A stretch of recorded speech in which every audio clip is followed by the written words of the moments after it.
Good morning, students of Standard 10. Today I am going to discuss a new topic, that is constructor. Okay. Now, in the constructor part, the first thing that we are going to discuss is the definition. Now, what is a constructor? You see, a constructor is also a member function. We call it as a member function, means it is also a function that belongs to a class. So it's a member function, but it always takes the name of a class. Always. Remember, this is the only function that always takes the name of a class. Okay, whatever the class name will be, the constructor will always take the name of the class. And then let's understand point wise. A constructor, does not contain any return type. Like in the function, what happens? We have at least the void is there, void int before the function we write. But in the constructor, we never write any return type, not even void. A constructor does not return any value. Okay, never returns a value. A constructor can be called only once at the time of object creation. So a constructor cannot be called that is many number of times. It can be called only once, that is at the time of object creation. A constructor is invoked with the help of new keyword. So when we try to invoke a constructor implicitly, in such cases, we have to use a new keyword, okay, while creating an object. A constructor basically is used to assign either initial values, that means the null values, or the values as accepted by the user implicitly, okay, during the object creation, to the global data members. So basically a constructor used to assign values to the global data members only, not to the local data members. Okay, so that's what exactly is the definition of a constructor. Then we move on to the next one, that is the similarities and differences between a constructor and other member functions. As I told you that a constructor is also a member function. So one of the similarity of a constructor and function is that both constructor as well as member functions, they may take the name of the class, whatever the name of the class may be, but they may take the name of the class. Both can take the name of the class. In fact, constructor always takes the name of the class. Member function may take the name of the class, may not take the name of the class. Like for example, public static void main we write. We don't write the name. Suppose if the class name is if the class name is a student, we don't write public static void student. Okay, but we can write public static void student instead of main. We can write that way. Then another similarity is that both constructor as well as member function, they are also preceded by the visibility modifiers. Remember, they are also preceded by the access specifiers. Like public, private, protected, we can write before the constructor, before a member function also. So we write public static void main. If the name of the class is a student, we write public static void main. We can also write public student. And in the course of time, I am going to discuss about each in detail. Then we have another similarity between a function and the constructor is that both are used to assign values to the global data members. Both can be used to assign values to the global data members. Both ways. Through constructor, even through member function also, we can assign values to the global data members. Okay. That's the similarity that we have. Then come down to the differences between a constructor and the member function. As I said just now, that a constructor always takes the name of a class. Always. We cannot think of a constructor taking the name of something else, or it's different from the class name. So constructor always takes the name of the class, whereas a member function, other member functions may take the name of the class, may not take the name of the class. That's the first difference. Second difference is that the constructor does not contain any return type, not even void. Please remember, whenever we write a constructor, though it is a function, but we do not write any return type and not even void. A member function, on the other hand, contains at least void as a return type. So void keyword can be used as a return type in a member function. So constructor does not contain any return type. A member function contains at least void as a return type.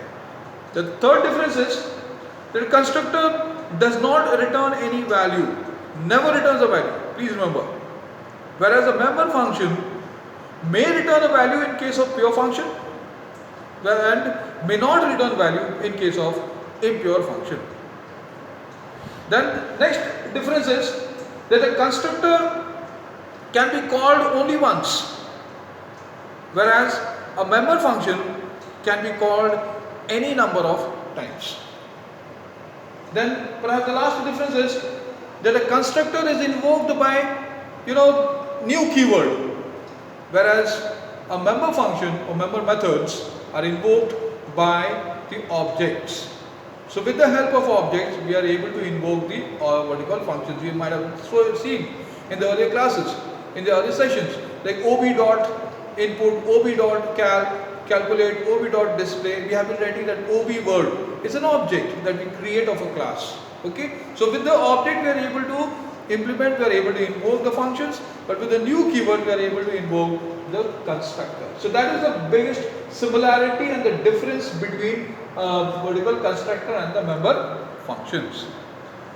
Then the next topic is the subtopic is your types of constructor.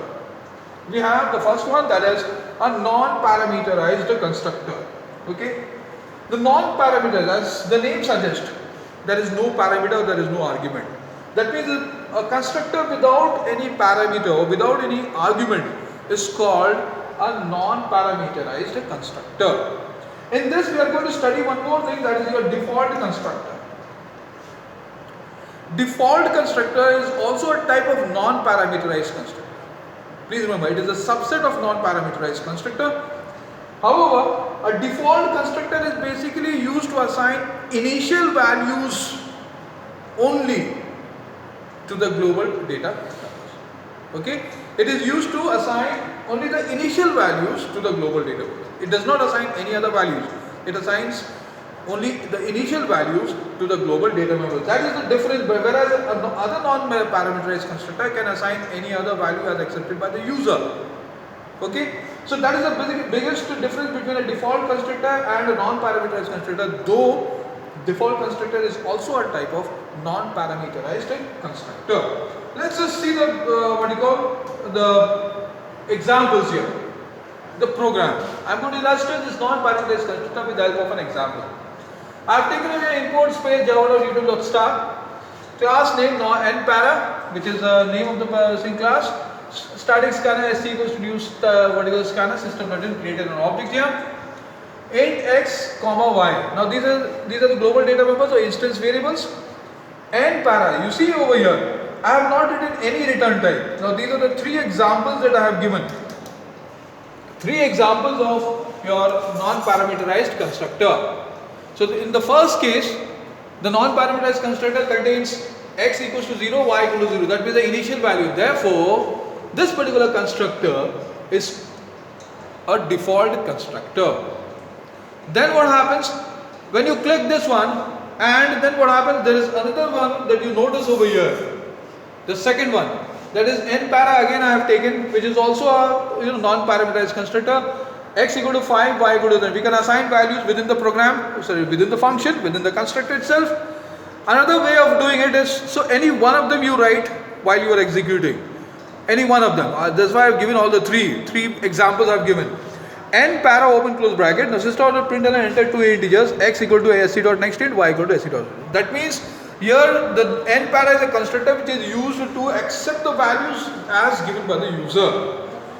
Now let's see this one. Now another one, there is npara. I have taken the same name of the vertical class. But the only difference here, the biggest difference is that a constructor does not contain any return type, not even void. But a function will contain at least void as a return type. This is how you can differentiate between a constructor and a function. So here it is a function, npara is a function, whereas here npara is a constructor. Okay. So now what happens, whatever the value we accept, I told you out of those three, any one you have to give in order to execute and to see the answer. So the moment you execute this one x plus y, it gives you the answer sum is equals to x plus y, whatever the value that we have assigned. In the first case it will give you 0, in the second case it will give us 15, 1, 5, and in the third case whatever the value that we accept. Suppose if I take over here 20 and this one I take 30, that means sum is equals to 20 plus 30, 50, it is going to give us the value.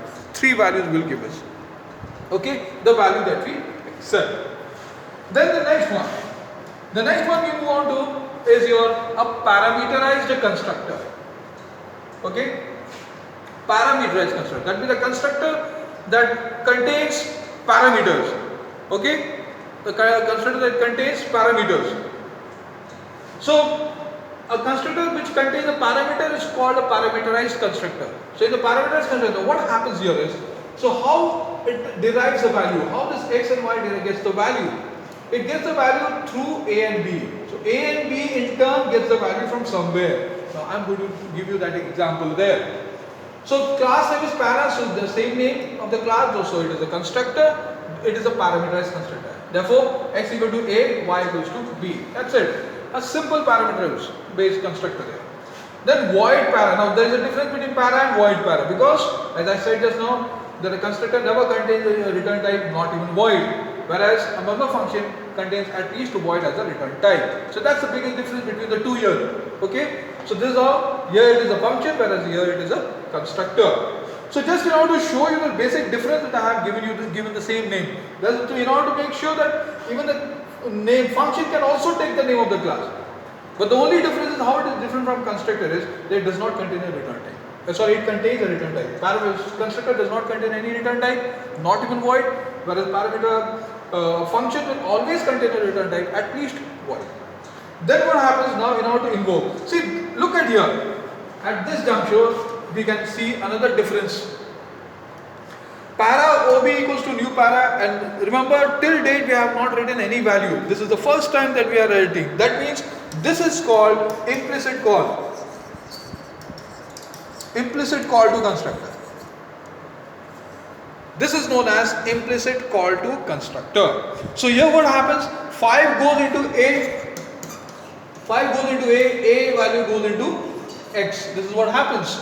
So X initial, that is at the end, X stores 5. That is the meaning. Similarly, 10 is assigned over there. 10 goes, so it looks for the constructor. Remember, this is a constructor. Okay, so it is implicitly called there. So constructor here, the moment it is called implicitly, the value is transferred into A and then B respectively, and then from there X and Y respectively. Okay, at the end. So now X and Y gets, and then what happens? Look at here. So this is how the constructor is invoked using a new keyword, whereas a function is invoked using an object. So ob.para, that means the moment it is ob.para written over there, it looks for a function whose name is para. So it looks on the program where the function name called para is written there. So though it comes across here, and so sum is equals to x plus y, that means 15 is the answer. Sum equals to 15 that you get as the answer. Next. Then we have the next one, that is overloaded constructor. A simple definition for overloaded constructor is that is a program containing more than one type of constructor. If you notice over here, you have a constructor over here. If you remember the definition of overloading, means two or more functions having the same name but different list of parameters, different list of signatures. The same thing, that is what you find over here. That is one without argument, one is a single argument, the other with two arguments. So when we execute, as I said, you have to write any one of the, that is you have to execute one at a time over here. So when you execute these functions, so I have written a function also over here, void over is a function, whereas the rest over is your constructor. So if I invoke this one, if I click this one and then I click here, what happens? Sum is equal to x plus y, that means 15 is printed. Then in this case, when I click here and then if I click here, then what happens? Suppose x is, this one is 30. So it is written over there, there is 30 plus 20 gives you 50 as the answer. When I click at this particular function, and then constructor, and then I click over this function, then suppose if I initialize the value over here as 5 and 15, it gives us as 20 the answer. So in all the three cases you find, see the what you call a typical example of overloading. It is also a function overloading or constructor overloading. Okay. Then the next one, perhaps the last one, is your copy constructor. You know what happens in a copy constructor? Copy constructor here, it means that it is a process by which the content of one object is passed into another object or objects. Okay, let us see this one. So here what happened here, in this case, there is a copy constructor over here, parameterized constructor. We have a string or void dot display x we are printing. So x when we are printing, whatever the value that we assign, that means 10. So 10 goes into a and a value goes into x. In other words, x is 10. So 10 is the answer that we are going to write when we execute this function. So look at the one which is especially the main method. We have constructed a string, an object, we have created an object with a constructor implicit called the constructor. So what happens when we do ob.display, that means 10 goes into a goes into x, so x goes 10. When we invoke this particular function, 10 is printed. So first time output 10 is printed there. Then what happens? What we are doing, this is the, look at this particular statement, copy obj equals to ob. What we are doing is, we are passing the content of an object that is ob into another object called obj of the same class called copy. So in that case what happens, we are just trying to put a copy of ob into obj, and then the moment we invoke obj.display, what happens? Display function is called, again x is printed, that means 10 is printed. In this case 10 is printed twice, because twice the object is being called over here. So the process of transferring the content of an object into another object of the same class is known as aliasing. In Java it is known as aliasing. So aliasing is the process by which the content of an object is passed into another object. Okay, and the constructor which is involved in order to pass the content of one object into another is known as copy constructor. So this is all that you have, and from the next class onwards I will be giving you a few examples on constructor. It is purely based on function. So if you have understood the function chapter, you can very well solve the constructor, because constructor is the only it's a function used to assign values, nothing else. Till then, take a break, be safe, God bless you all, and have a nice day. Thank you.